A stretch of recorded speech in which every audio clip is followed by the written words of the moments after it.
Beezer, thank you so much for joining me to chat. I'm very excited about this conversation. I am super excited to be here. I love reading what you write, so this is a thrill. Oh, thank you. Well, I have to say, and I think I've told you this before, but you are very much one of my like Twitter kindred spirits, where every time you post, I know that I'm going to enjoy it. And what's interesting is I look at the things you've done and your work, and you're a partner at Sapphire Partners. You're leading the firm's investments in venture funds. You co-founded OpenLP, which is an awesome resource that I love, kind of digging into the LP perspective, and then also hosting the Origins podcast, which I'm a huge fan of. And it's funny that I often will see folks who I also consider sort of my kindred spirits. Folks, I love the episodes you guys did with Stephen Bluestein recently. So I'm a very big fan of your work. I wanted to give you the chance maybe to introduce to my readers a little bit more of your background, the work you do, and kind of define where your perspective comes from.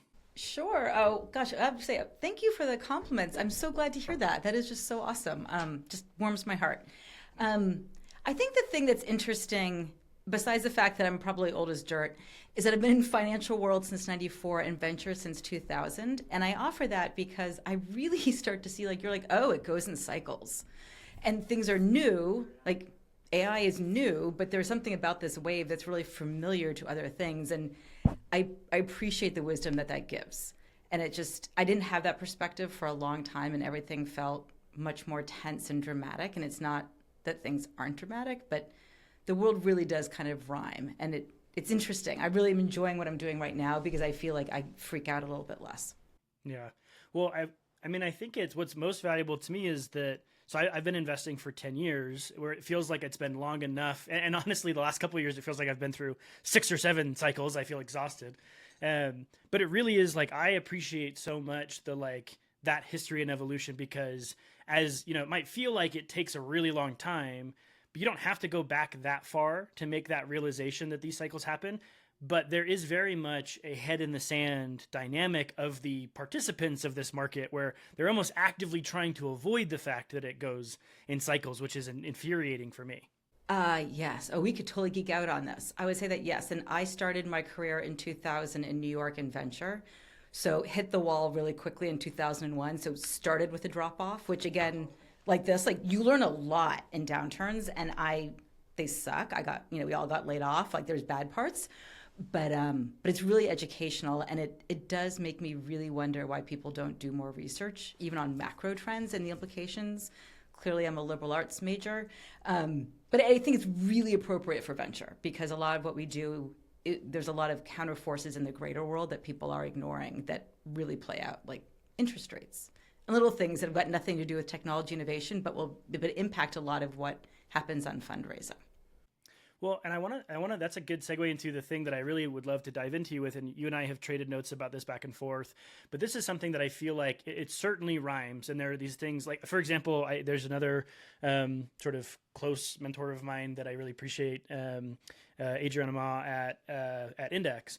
And she was one of the first people to tell me like this, I thought, hey, the Fidelities and T Rows of the world wading into the venture investing ecosystem, I was like, that's crazy. That's never happened before. And she's like, it happens every time. Like every time there are these bubbles, these pops, the big asset managers wade into the fray to try and make some money off of things. So that like cyclical thing I think is very valuable. One of the things that it feels like it's new and it feels like it's very interesting, but I'm sure it definitely has seeds in the history of how ventures expanded, is very much this idea of the sort of what I've called in my writing capital agglomerators, right? These massive firms that are raising 5, 10, 12 billion dollar funds to invest in still what has not changed a ton, right? Like the sort of startup ecosystem has largely always been the same of the types of companies you can build. Maybe the cost of starting a business has gone down, but the size of capital relative to the number of opportunities is what people always talk about, that sort of mismatch. And the place that I thought would be interesting to start from your perspective is to try and understand, like, why did LPs opt into these massive multi-billion dollar funds in the first place and allow them to exist when it feels like, at least fairly conclusively, the data is that it's just, the law of large numbers, the returns opportunity is not the typical venture returns profile for these larger funds. That's pretty consistent no matter what. And so I'm curious your perspective on why did LPs allow this to happen, or why were they interested in this to begin with? Ooh, Well, I have a lot of thoughts. I would say the mundane answer is not LPs are investing for the same objective, right? And the larger your check, if you are sitting on billions of dollars you need to deploy, you are writing hundreds of millions of dollars of checks, which obviously cannot go into a fund that's only 100 million. So people that were investing in private equity could move into these larger venture funds, right? And they typically, and I'm doing gross generalizations, are looking at more of an IRR calculation than a net return multiple, because you're looking at loss ratios, you're looking at consistency of dollars and all those things, which enables the investing to occur, right?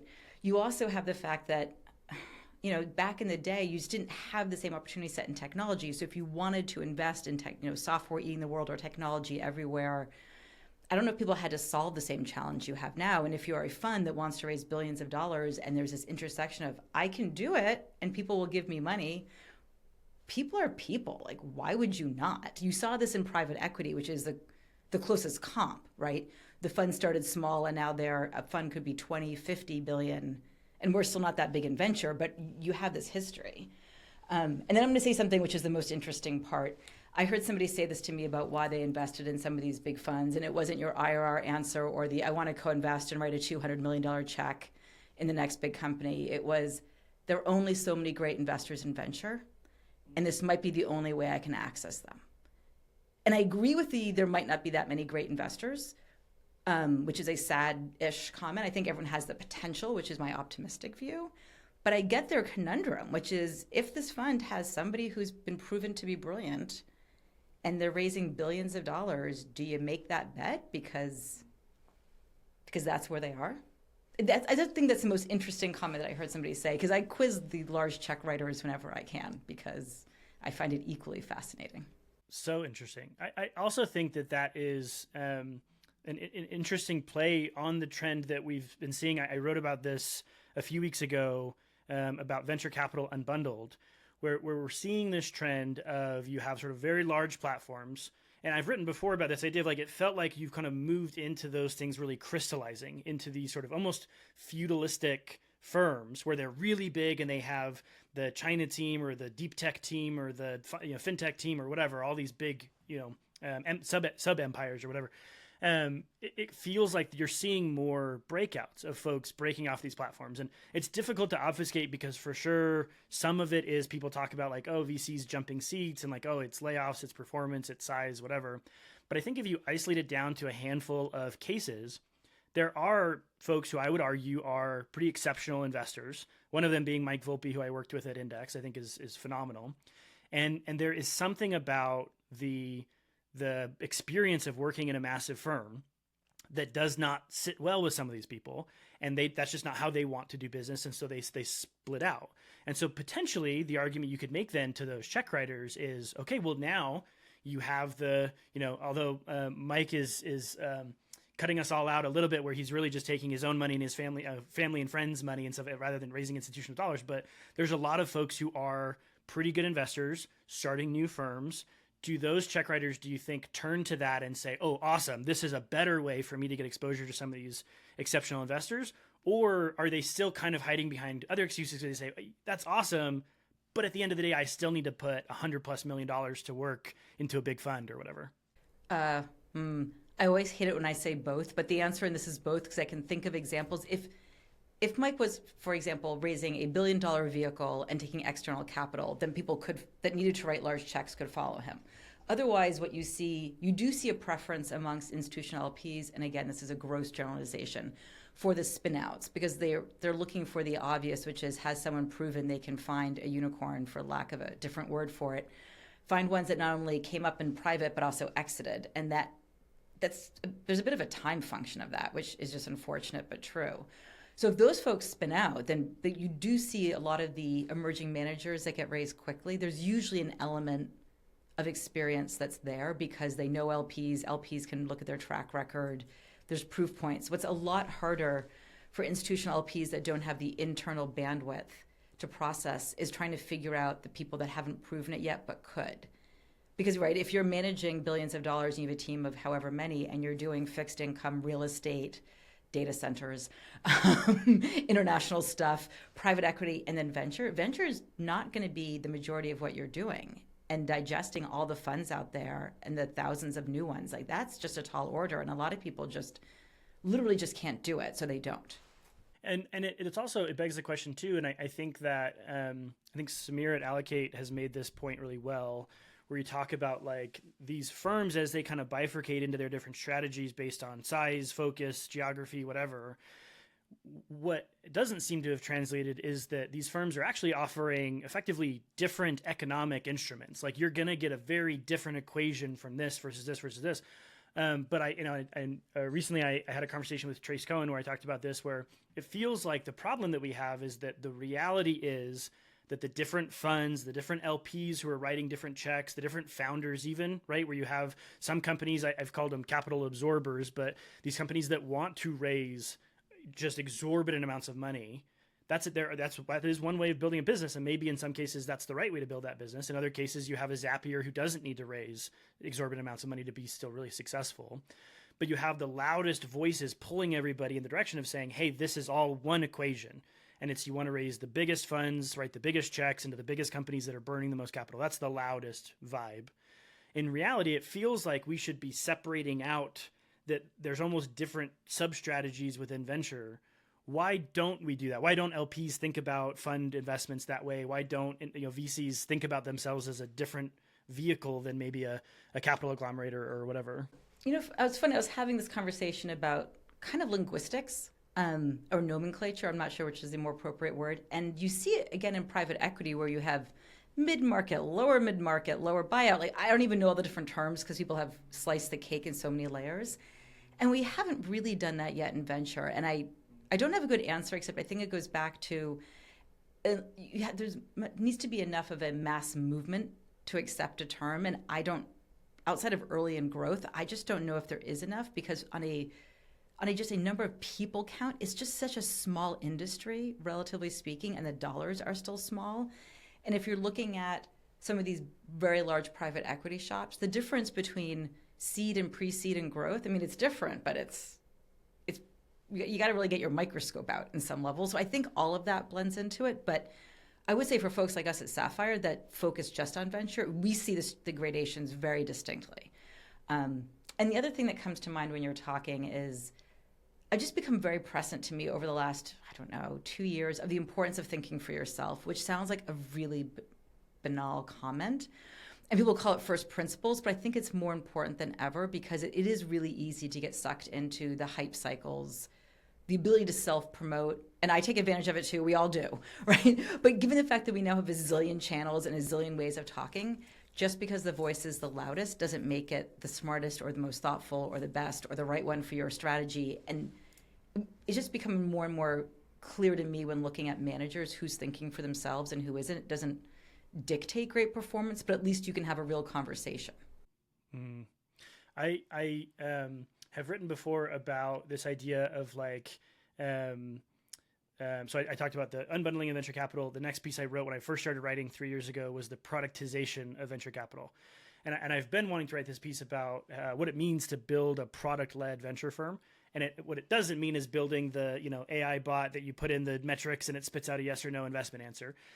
Building a product-led venture firm is having a very well-defined product. And I think that extends from not just the brand of the firm, but the specific offering of the firm. There are firms who want to be more hands-on, and there are others that want to be very removed. That's a product choice, right?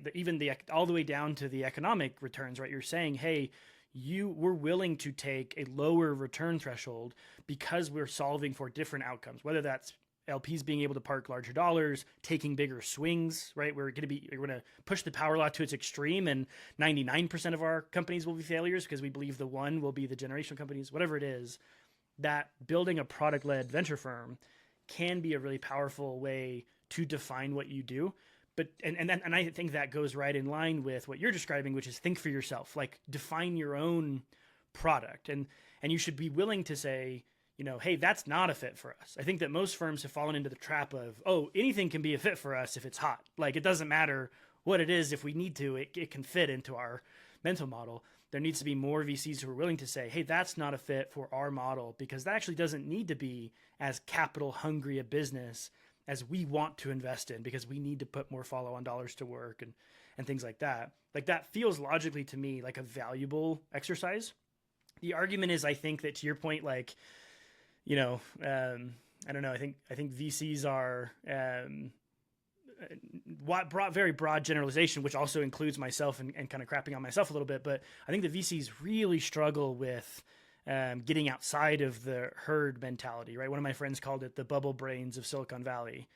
And that's really difficult to break. Like, do you think that people can break that to think for themselves effectively? Such an interesting conversation. It brings to mind something Will Quist and I were talking about at Slow. I'm pretty sure we captured this. Either we did it on Origins or we did it off. I'm hoping it was on Origins as I'm referring to this. Talking about, I think we definitely did, because remember Nick's voice in this too, was talking about like what counts as contrarian and how early can you be contrarian? And then if your companies don't get funded, it doesn't help them, right? So going to your point of like, there is this line of thinking for yourself, but being conscious of what the proof points are that people need. Not that you want to leverage the herd mentality, but you need your companies to get funded. So you need to be early, but 10 years early and they can't raise isn't going to work financially. It might work from a different standpoint. So it's this intermix that I think is so fascinating at the early stage. And not easy, right? Super difficult. Yeah, I think so. It begs the question for me. So I've written a fair bit about this like value chain of capital, right? This big, back scratch circle that we have of, you can kind of want to think like, what do I think is compelling? But really you need to always have in the back of your mind, if you're a seed investor, you also kind of need to be thinking about what do Series A investors want to invest in, and Series A investors need to be worried about Series B investors. So that value chain of capital brings up an interesting question, which I got into a little bit of a tiff with Brett Adcock, who's the CEO of Figure AI, the humanoid robotics company. And before that, I think was the founder of Archer. So he's invested very much in at least the last two projects, he has been fairly big moonshot, projects. And the argument that he made was that in order for us to have more big swing moonshot ideas, whether it is tackling aspects of space and things like in-space manufacturing, or solving massive problems or infrastructure problems or whatever it might be, transportation, with Boom Supersonic this week, right? Like those kinds of bets, they're very capital intensive. And so his argument is that venture capital just needs to get bigger and bigger and bigger to fund more and more and more ambitious projects. Like that was his thesis. And I want to run an idea by you that I haven't had the opportunity to write and articulate, and I'm still fleshing it out. But I've struggled with this idea because, as far as I can tell, the data is indicative that the volume of capital does not have a correlation to the volume of successful outcomes. That there is an innovation curve, despite the volume of capital, that we still run up against. Maybe there's some support, right, where more capital gets people more shots on goal, and that increases the hit rate. But it's not one-to-one. It's not, if we just have more capital, we'll have better outcomes. And my fear is actually that when you look at, and Byrne Hobart's book is a really good exploration of this, talking about bubbles. When you look at this sort of value, these bubbles and where the value creation is and where the value capture is and where the value destruction is, my fear is that the more value destruction that happens, like the bigger you are, the harder you fall. If we exacerbate dramatically the volume of capital going after the sort of cutting edge of innovation, and then the capital destruction event is 10 times bigger than it may otherwise have been, that actually causes even deeper negative ripple effects to funding and being able to support startups and being able to take bigger swings. That's been my fear, is that we need to have a measured approach to how much capital chases bigger and bigger ambitions, rather than just throwing ungodly amounts of capital at things that will fall really hard. I'm still fleshing it out, but I'm curious your thoughts on, like, is it a good thing that for a lot of people, we just need more and more and more dollars? And my fear is, like, I feel like we're potentially setting ourselves up to fail pretty dramatically. I agree with you. I haven't seen any specific correlation that says put more in, you'll get more out, because would that it would be true? It just doesn't seem to exist. Yeah. I also started my career doing project finance, which is also supposed to be part of these kind of equations. And I think there is something in the mix of capital that's willing to take more risks, but also being supported by different types of vehicles, because It's a little bit of the when you have a hammer, everything looks like a nail. And I don't know if all of these kinds of opportunities need venture capital because for all the reasons that you noted. I would also say, though, people are free to raise the funds that they want. And if they want to raise them and the LPs know what they're getting into, good. That's great. And so if he needs to raise a $10 billion fund to do this, people can still fund it. But generally speaking, I agree with you.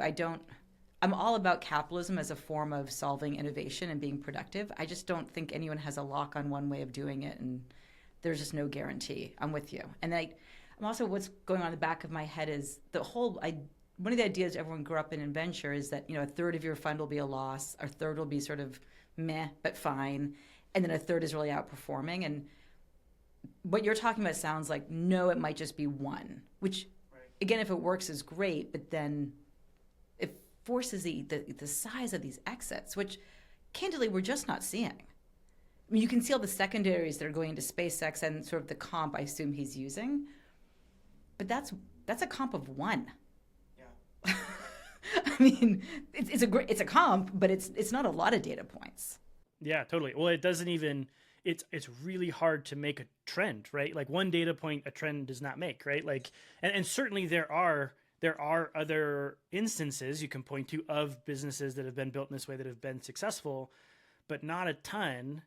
And I think even I think Fred Wilson was making this argument back in like 2006, like that the volume of capital, which is always funny to think about, like his comments in 2006 or like Bill Gurley in 2009 or 2012 or something like that, saying that like, oh man, the amount that these startups are raising is crazy compared to what it used to be. And it's like, man, fast forward 10 years and holy crap.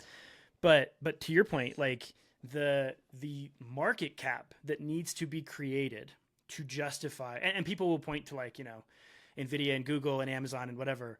And it's like, okay, first of all, bubble. Like there's not, like even with this crazy sell-off, I was talking to Biz Carson at Bloomberg about this, that like in isolation, I can say that the sell-off over the last couple of days over DeepSeek has been dumb. But also the valuations to begin with, at least NVIDIA's to begin with, were pretty dumb. Like it's pretty hard to justify those types of ratios and stuff like that. And so I just feel like we don't have the data to say, let's throw more capital at it. And my biggest fear is that, like, to your point, like, hey, like people are free to raise as much money as they want. And if we have a generation of Adam Newmans who are super effective at raising capital and potentially destroying that capital, like you can do that. My fear is that like the venture is I think this actually does a really good job of circling back to where we started, which is venture has such a herd mentality that by having these people who raise massive funds, chase massive ambitions with massive storytelling, it's so loud that it drags everyone with it. So it's not just like, hey, they can go do their own thing and everybody's free to do it. It's like, well, we are systemically FOMO driven as an industry. And so the fear is that the bigger you are, the louder you are, the more attention you pull in that path. And there might be a generation of Zapiers that don't get built because they get built this way when they should have gotten built in a much more capital efficient way, but it's just so loud, it's difficult to divorce that. And I don't know, it's ironic because I'm arguing against the growth of my own industry. Like certainly I want to raise funds. I want to deploy capital. I want big, ambitious things to go chase.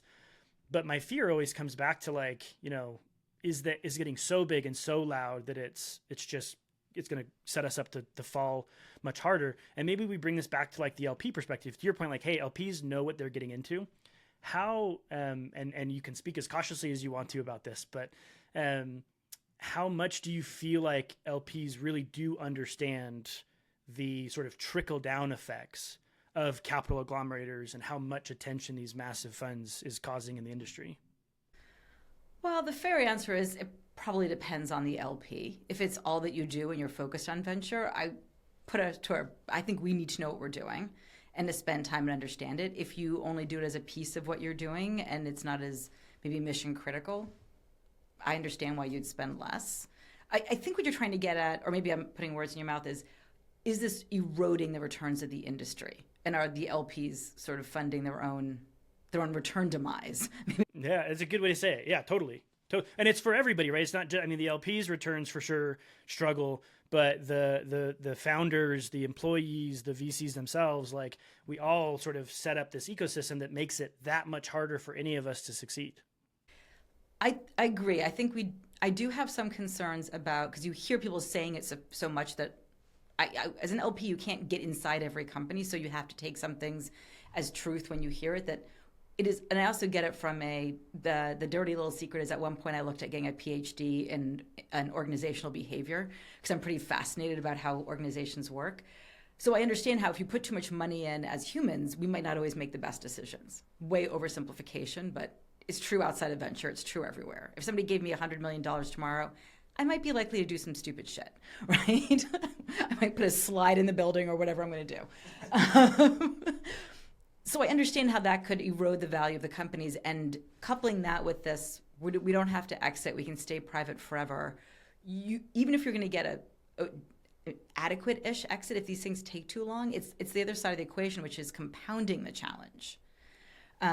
So yes, I think it's happening. I think it's beholden on founders to understand what they're doing and who they take money from. I don't think it's a game over by any stretch. We're still long on venture, and we wouldn't be long on venture if we thought it was bad. Our business is predicated on it. That would be an unwise business decision. I just do think you have to be thoughtful about it. And I've heard other people say this. They haven't said it publicly, so I don't want to name names, but looking at very carefully where you take your next A and your B round and understanding where the dollars are, because it's been clear in history, but folks are getting reminded of it, that overfunding can be detrimental. And how do you pick the person and the check? And then you would know this better than I would. How do the founders and CEOs think about it? Because ultimately it's their choice. I mean, LPs can choose to fund or not fund a firm, but I mean, a fund individually, but you can't choose where the money's being going. That's really the interplay between the VC and the CEO. Yeah. I think this is it makes me think of a great question I think is a good place to end on, where from your seat as an LP, and you're seeing a lot of different firms getting started, strategies, you could put, X amount into big fund strategy doing this, specialized firm doing that, small emerging manager doing this.